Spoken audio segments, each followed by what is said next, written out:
دیکھیں انسان کے دو دشمن ہیں. ایک انسان کا دشمن نفس ہے اور ایک انسان کا دشمن شیطان ہے. پہلی بات تو یہ سمجھیں کہ نفس کیا ہے، کیونکہ بہت سارے قرآن کی آیات میں کل نفس ذائقۃ الموت،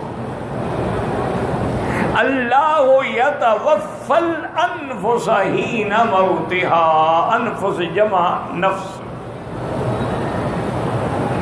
ونفس وما سواها. نفس، یہ نفس کیا ہے؟ بعض علماء تو یہ کہ فرماتے ہیں کہ نفس اور روح ایک ہی چیز کے دو نام ہیں، اس کو روح بھی کہتے ہیں اور نفس بھی کہتے ہیں.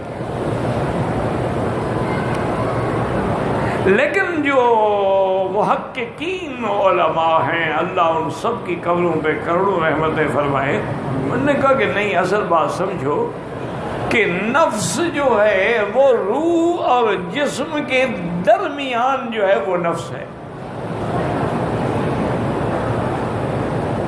اچھا یہ دیکھیں کہ روح جو ہے وہ لطیف ہے اور جسم جو ہے وہ کثیف ہے، ان کے درمیان میں نفس ہے. اب ایک دشمن تو ہمارا نفس ہے کہ انسان نفس کی خواہشات میں چل کے برباد ہو جاتا ہے، بلکہ نعوذ باللہ وہ اپنے نفس کو گویا وہ خدا سمجھ لیتا ہے.